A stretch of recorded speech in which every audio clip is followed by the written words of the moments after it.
Well, the ICC, as the comrade said earlier, is it's part of the Western hypocrisy system, you see? So they cannot do away with the ICC because it's a part of the United Nations. It's one of the instruments of the United Nations. And they cannot do with the ICC because they need the ICC when it serves their interest. Even though they've never ratified the Rome Statute. So the US is actually not a member, a signatory of the ICC.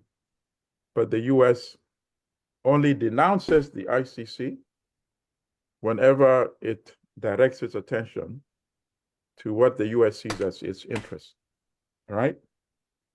But on the other hand, when the ICC indicts Putin, they're very happy because that serves their interest. When the ICC indicted the late Muammar Gaddafi and his sons, they celebrate that because that serves their interest and their agenda. So they have a love-hate relationship. It is hate whenever the ICC directs its attention toward people that the US sees as an ally, right? But there's love when the ICC directs its attention toward the people the US sees as a liability or an enemy. And obviously, General Museveni was a reliable puppet. He has done everything that the United States has wanted. A very committed puppet, just like the late Mobutu was a puppet. But even Mobutu at the end, there's a limit. There's a changing of guards, and they want to move on. And that's what happened to Mobutu. And I get the sense that that is happening or has happened with Museveni. And to me, the most serious thing is the World Bank suspending, because they know the importance of money. When the World Bank suspends money for projects, and there's been the other debate. I know there's another question out there, but let me just make this one other point. The almost $1 billion that the United States sends to Uganda, it's true that a lot of it goes into social services, healthcare, and other services that the ordinary people really need. And so then you are torn. Do you denounce the United States for the $1 billion? Because the argument is that if you take this money away, it's going to hurt the ordinary people. But then there's the other argument that so long as you keep giving that money, then the government that is elected by the ordinary people, and in this case, not even elected, it's imposed itself, does not have any incentive to do the good work because they know that a ready check is going to keep coming from the United States. So there's that dilemma. So I think it was easier for them to tell the World Bank to cut off the money, because a lot of those, the money went into physical projects and construction. So that is my reading of that. So, but that was not a good sign, because Mobutu, no matter how terrible he was, the United States never cut off any money to Mobutu. So if they can cut money to Museveni from the World Bank, that to me is a very serious sign. And Museveni knows that too. And his ministers know that too, including Mao. That is why people like Mao are going around running to these other organs right now, because the pressure is tremendous. And the other thing, we just had that conference, the non-aligned summit and the G77. How is the government going to pay for that? Just think about that. How is it going to be paid for? The bills are going to be coming, right? By the time Uganda was awarded to host the summit, money was still coming from the World Bank. You see? The summit was awarded a long time ago. I'm sure if he could have changed it after the World Bank cut off money, he would have preferred to even cancel that summit and say, let another country host it. But you know the dictator would never do anything like that. It would have made practical sense because it would have been difficult to even afford it. But after the World Bank cut off the money, it's become impossible. So we might see some serious repercussions in the Ugandan economy beginning in the next 4, 6 to 8 months. If people are not being paid right now, and we know that to be the case, a lot more people are not going to be getting their salaries. And that will, of course, put more pressure on the dictator as well. Thank you very much, Professor, for that. And just to maybe just to the argument, rather the argument that you know, that most of the development partners always give in favor of continued support to the dictator is that, you know, they want to continue to engage through these development programs. But we know that what trickles down to the common man is often very, very little. Most of this money is diverted and siphoned through different corruption schemes, you know, very smartly done. And so, because what they're doing, what these development partners are doing, first of all, they're legitimizing the dictatorship, absolutely, the murderous regime. Secondly, they're just perpetuating the suffering of the Ugandan people. So at the end of the day, really, the people of Uganda, as a matter of fact, could care less whether this development aid comes in or not, because they are not getting it. Look at the roads. That is my position. I was just saying how the argument is bouncing, but I agree. That is my own position as well. Exactly. Yeah, that's my own position. But also, there's one thing the education we have not system, talked about. The health, everything has gone to the... Yes. Please, yes, do that. So there's one thing we need to be explicit about. There's the fact that the lives of African people are not valued the same way the lives of Europeans are valued. You see? And we must not be shy to always confront them with that as well. Yeah. That's why the movement, Black Lives Matter in the United States, became very powerful. You know, they confronted the system and saying, you're diminishing the lives of Black people. We should do the same thing. You're diminishing and devaluing the lives of Africans. If human rights is something that's good for people in Ukraine, human rights is good for every African as well. And we should say that explicitly all the time. I tweet about that all the time and encourage comrades. Tweet about that. Don't be shy. You know, our sisters and brothers are paying the ultimate price. People are being kidnapped. People are being tortured. People are being killed. We are living in relative luxury compared to our sisters and brothers back home. Even if you're unemployed, you are still in relative luxury. In some of these countries, there are social services, social benefits, and nobody's going to pick you out of the street and put you in a drone and take you somewhere where you're either missing, you're tortured, or they find your body somewhere.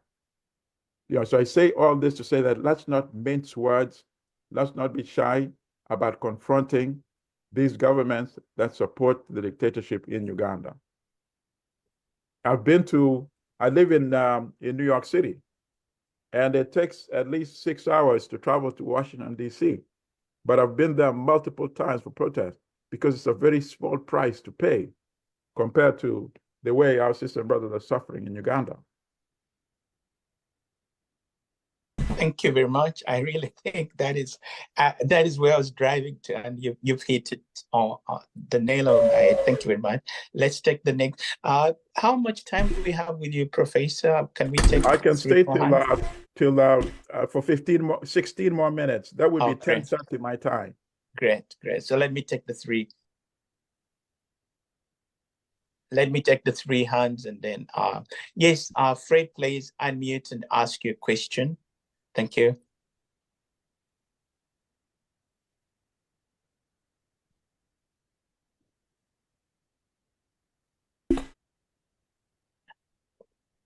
Yes, Joe, can you hear me? I hear you. If we can be brief and concise, please, so that we take more questions. Thank you. Thank you, Chairman Joe. Thank you, Professor Limadi, for lecturing us, especially the ongoing matter, the ICC jury. Actually, we're very interested to hear that because that has been our prayer. We need to see action when the ICC and the ICJ really acting this time round, because Museveni has committed so many crimes. Right. We know that the ICC investigations focus on the alleged war crimes against humanity in the context of the armed conflict as well, predominantly between the Road Resistance Army and the national authorities. One of them, Museveni Tagari, does the ICC not look into that? Because Hello? We've been hearing that Museveni even went to Congo and still a lot of stuff, timber and whatever. Even here, Museveni has stolen our money. Hello? We can hear you. Can you? Yes, Continue. Fred, we hear you. Please carry on. Thank you. Yeah. Apart from those war crimes and crimes against humanity, what of his targeted tendencies? Because we've had him going to Congo, stealing the mineral endowments, and as well killing people. So does the ICC also not interested in his targeted tendencies? Because for me, I see that he should also be charged for that. He has stolen a lot from we Ugandans and even in the neighboring countries. Thank you, Doctor. Professor, my apologies. If you could answer that, if you could answer Freddie, and then we invite in. Yes, okay, please. very good. So essentially, it's what we've been discussing during this conversation. Why would the ICC not take action against these very blatant, obvious crimes committed by under General Museveni's watch? And I go back to the same point that I made, that the ICC will only take action so long as they believe it is in the interest of the United States. And I also gave the example from the Wall Street Journal article from June 8, 2006, where Museveni reportedly, it's in the Wall Street Journal article, himself, think about that, a head of state, whether dictator or not, he's still the head of state, contacting the Secretary General of the United Nations and begging him to block a criminal investigation. Think about that. And Anand said, I don't have the powers, but obviously somebody had the powers.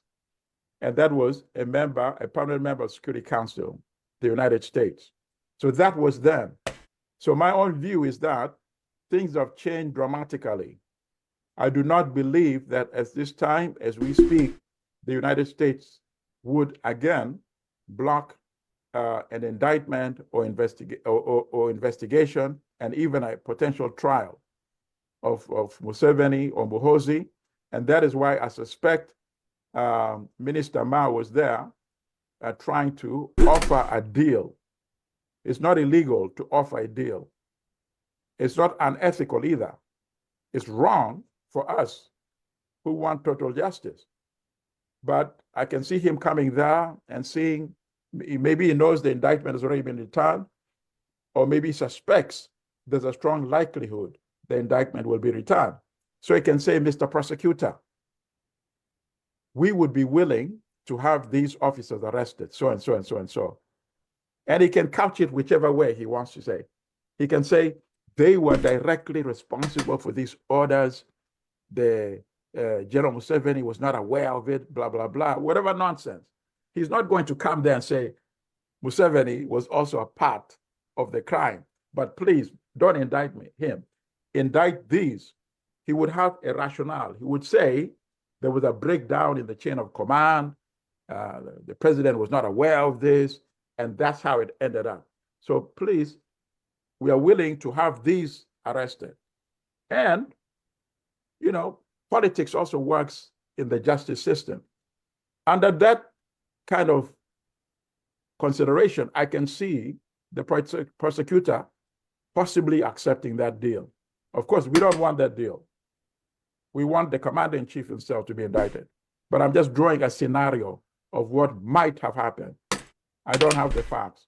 I just know the fact that the complaint was filed, and he does not have the power to eliminate that complaint, but he has the power to try to offer a deal.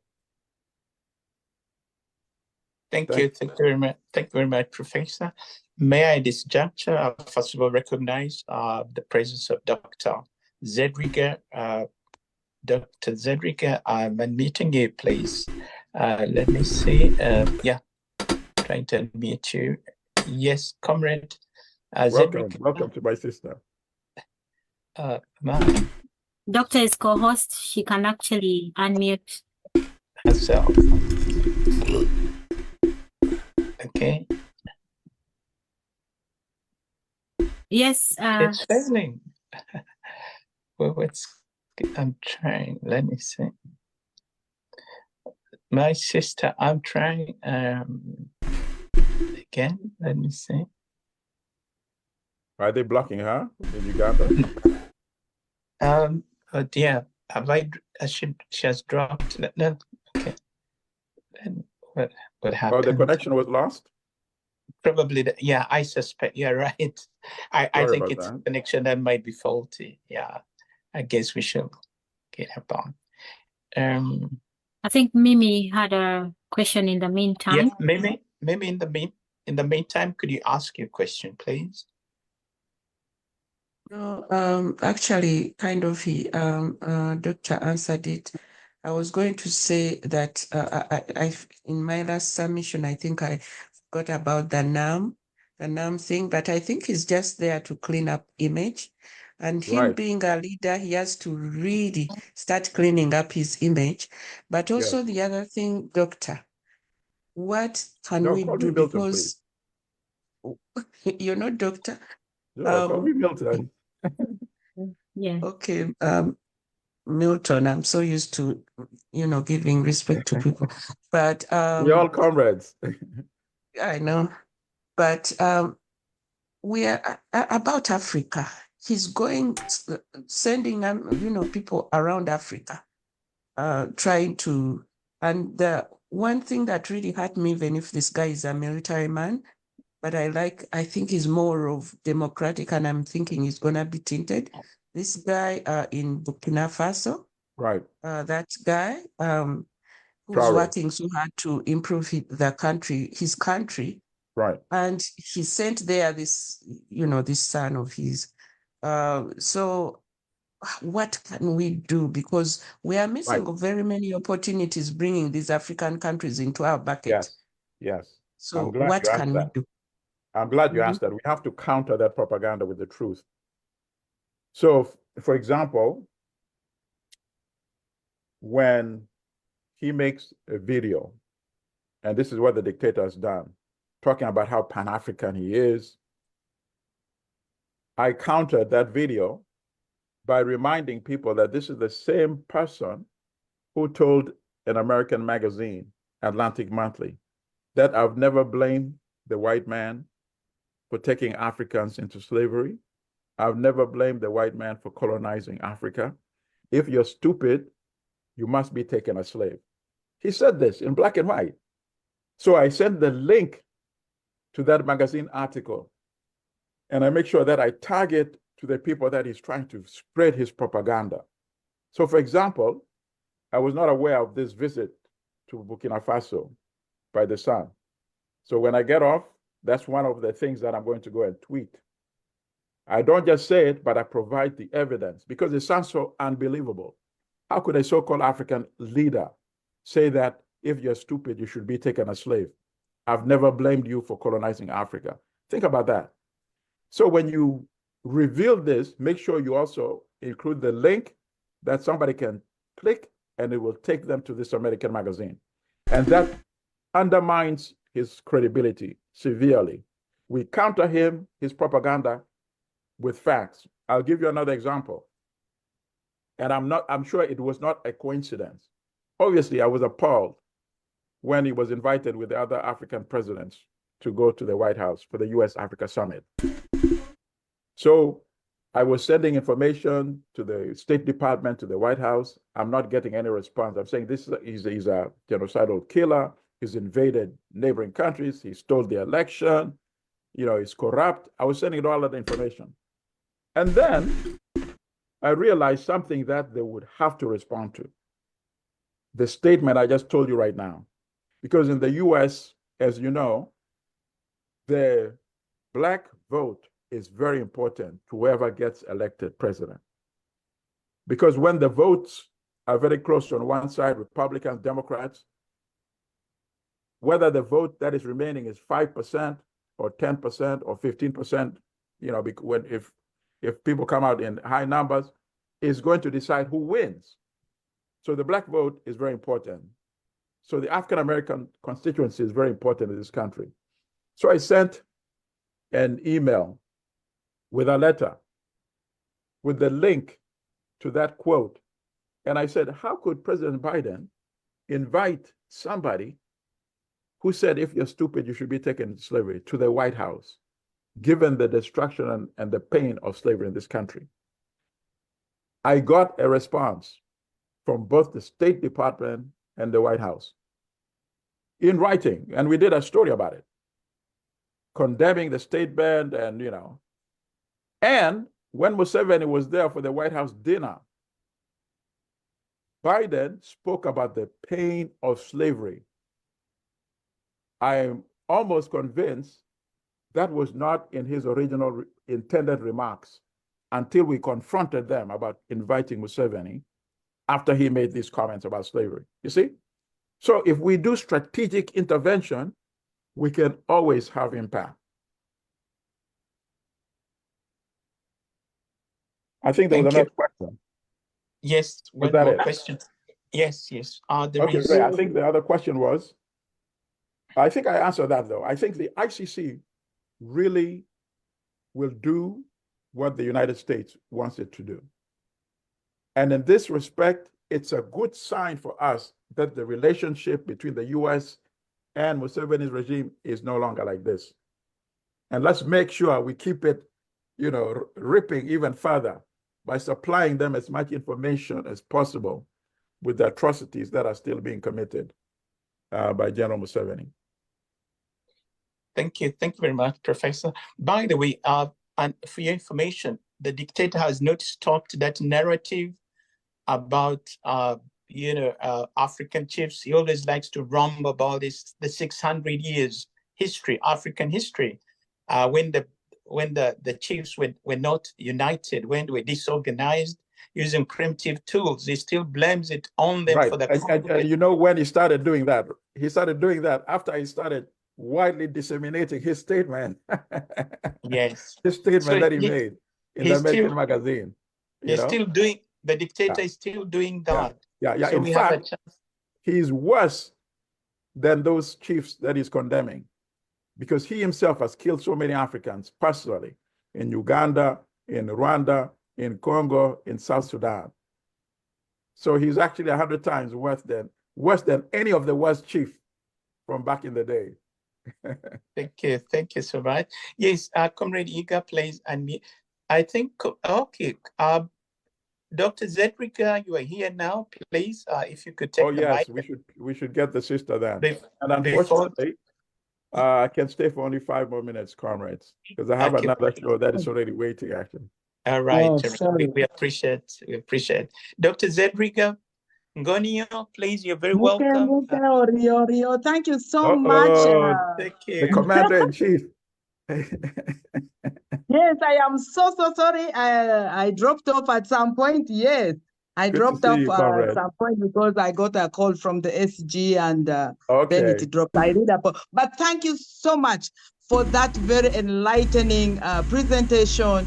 Very clear. And for me, I was walking the talk because when Morino Campo came to Gulu, driven by the state of apparatus, he was actually housed or accommodated in the barracks in Igulu. Wow. At the barracks. Wow. Talk about hypocrisy. Yes, that time I was lecturing in Igulu University at that center, and then he came out, very boastful.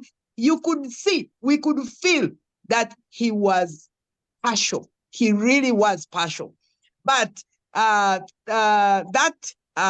said that, Mao's travel to negotiate. In law, we also have what we call plea bargaining.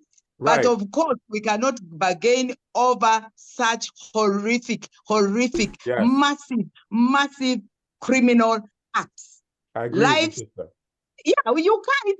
It is unthinkable. Because with the missing husband still and having brought, I can't even believe. How about those? So anyway, let me not get emotional. No, but that is very good. What can we do? You just made. What can we do? That should become part of a statement by we who are fighting for freedom in Uganda to approach the prosecutor and say, we hope that you don't throw these victims under the bus. Absolutely. Right. Absolutely. Because in 2006, one of the conditions Joseph Kony had put forward, because I was physically in Garamba, I was with Jean England, and physically in Juba at Garamba, at the hotel, Jubara Hotel, where the negotiations were taking place. After the fifth agenda, Joseph Kony demanded that unless he is allowed to go to ICC and give his version of the criminal acts, he's not going to put his signature on the final agreement. That is amazing. That is interesting.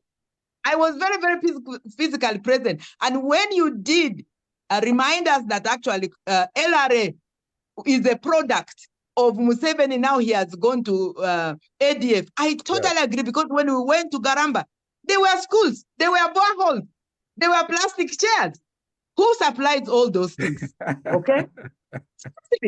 So I really wanted to corroborate that.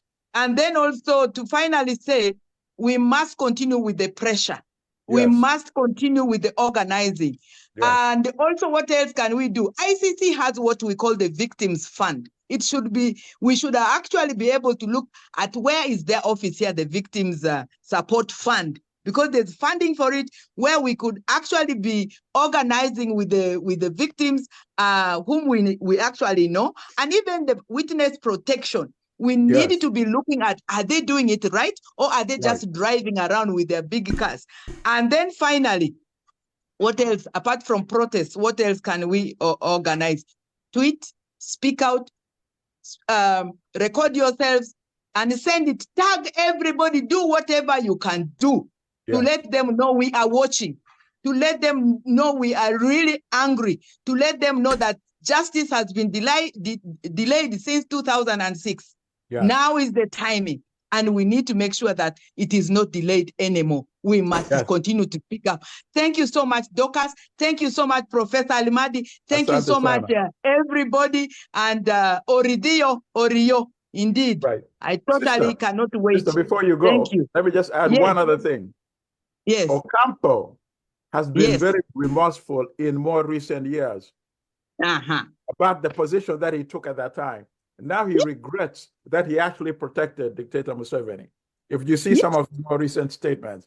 So I'm glad you brought that issue up as well. In fact, when we went with them to the IDP, I remember we went to Pabo, and he had the audacity to ask the people still, if you get Kony right now, we have Kony here, what would you do? The response, he could not speak from the time we drove from Pabo back, because there was a young boy who said, I would like Kony to be tied in the main road where all the lorries are passing to go to Juba. and then the women were saying, no, I'm going for a knife, and my mortar, we're going to pound him and share his meat. Little did they know that actually it is not Kony who should be pounded in a mortar and eaten as OD. It is actually Museveni.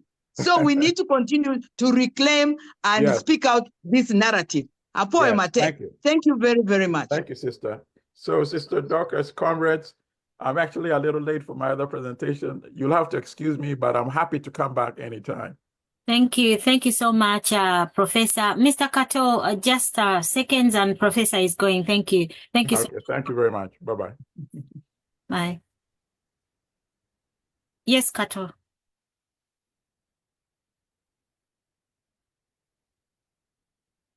Kato, we do not hear you.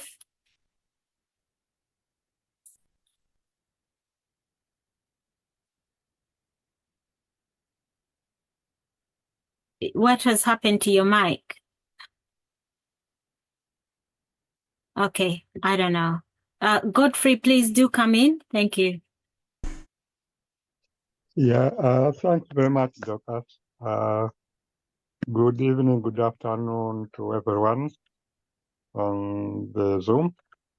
I think I came a bit late, so I missed out on the original submission, but it's been very interesting, the analysis from our good Professor Arimadi, and it's always very nice to hear from Mama Dr. Lina. Now, my question is, this week has been the anniversary of the late Archbishop Jana Nulum. What's the reaction from our esteemed members of this function always being taken over by NRM? Yeah? And what's the significance, and why can't we make more noise? Yes, we made quite good noise on the space, but we need to highlight it more on places like this. If anyone has any comment on that, that's what I'd like to hear from. Thank you. Thank you, comrade. My opinion is, I think the charge, who we would expect to be really taking charge on this occasion, I've rather taken a backseat, and for different reasons. I think first of all, they're really embarrassed, because when the times when Yanan Luwum was the Archbishop, they were tough times, and they required somebody to speak out, and he did it without any fear.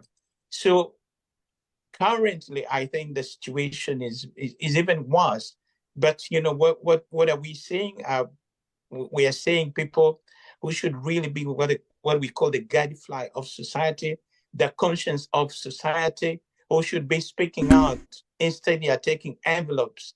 Instead, they are taking pajeros. Instead, they are taking all these, freebies that have all these packs, that have made them now to keep quiet. So they are compromised. They are conflicted in a way, and that is why they dare not speak out. As a matter of fact, because when they just juxtapose and themselves and compare the situation, I think that they're just embarrassed, because they know they're not able. They've been gagged by virtue of the gifts that they've taken from Museveni. So it is yeah. But what does that mean? I think that means we just call them out. We make more noise.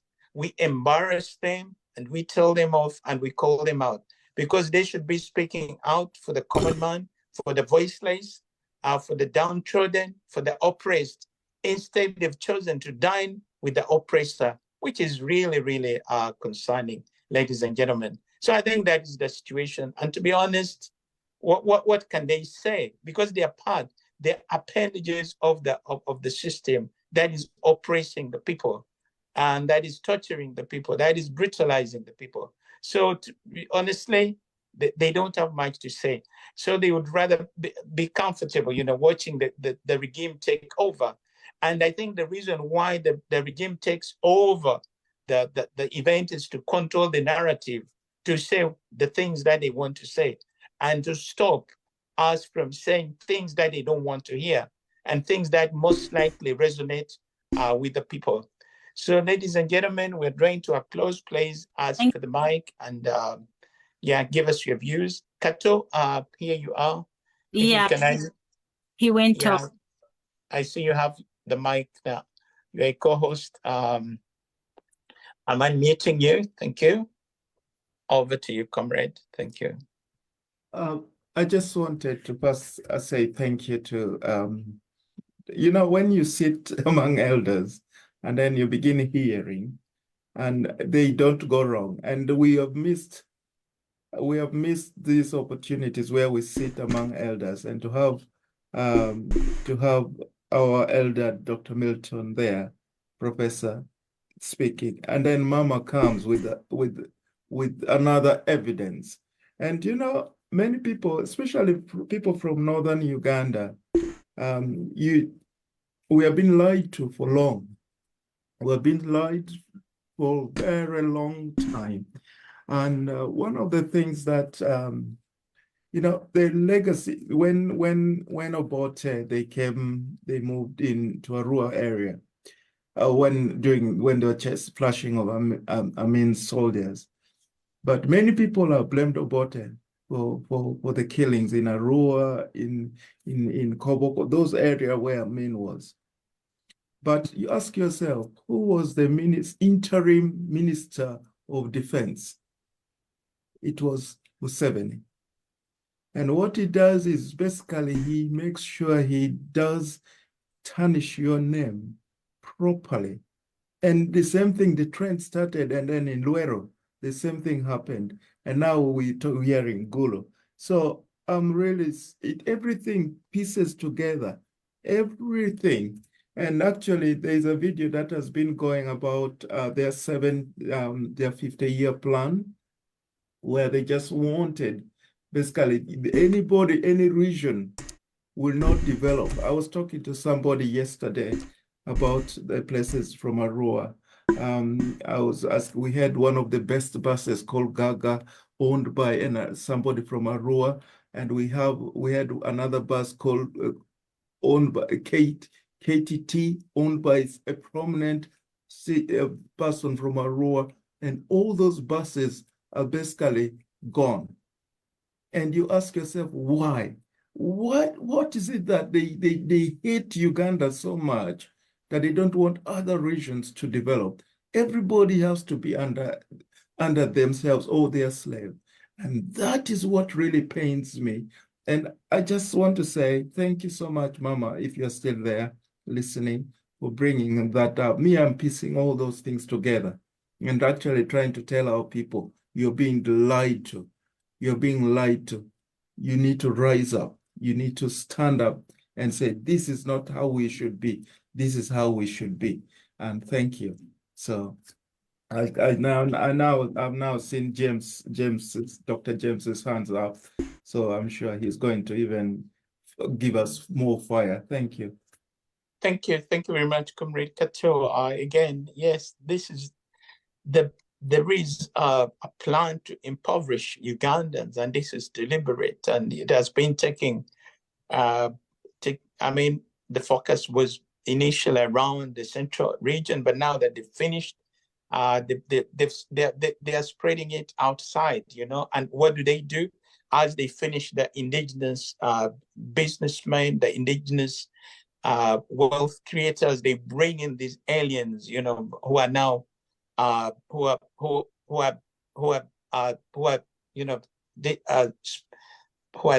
spread around the country, you know, they're giving out loans without security. The idea is you're giving your ID, and then you're giving your land as security, which of course they make the terms always hard for you to repay, and then they take over. So this is what is happening, and we need to pay attention. Yes, Comrade James, glad to see you. Please unmute and speak to us. Thank you. I've unmuted you. Let's see. Yes, James, you're unmuted. Thank you. Over to you, Comrade James. Well, I've been listening in here and there because I'm on duty, but I'll discuss general things and I'll go straight for. I think you've been seeing the tweets I've been sharing about Dokolo Lira. I mean, after Cecilia Ogwal died, I think you saw the passion that everyone had. And now the headlines or the newspapers are awash with the news that again we might have a showdown between Tango Doi and Jim McKenna.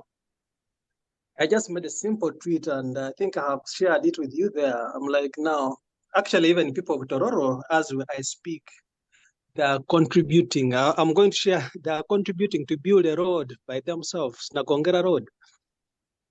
The young girls in Kisoko girls go to the bush. Then I was asking myself, people of Lira, with the legacies that Kato is talking about, we had Obote, we had Cecilio Ogwal, and you are losing everyone. When you lose Cecilio Ogwal, when you lost Obote, when you lost, I don't know, this other man who was shot, when you lost the Lion of Mogadishu, does it ring to your minds? You're losing all important people. The histories and legacies of Northern Uganda is destroyed. And now I'm like, you get people who are, how can the Tango Doe who has girls in Kisoko, Tanga comes from Kisoko, that's where his village is. And the girls from his village use the bush. And he comes to set pace for you in Lira. I mean, I'm like, I just made a tweet and sent it there. You can, maybe Kato should share it with people from Northern Uganda. There's something you owe yourselves. The legacies that you had, if you had a president from that country, those are legacies. Look at the Bush, look at the Jimmy Carters here. They even have somebody who is standing now, you know. So what's that legacy that you people of Northern Uganda want to have? As actually as Langese, it's something that you are losing. Now you're taking the history of Wanyamulengo. Joe, I'm at work. I almost can't debate, but I just wanted to show my presence and say hello to you people. Thank you. Thank you, Dr. Kenny. I'm in COVID-19 tight corner.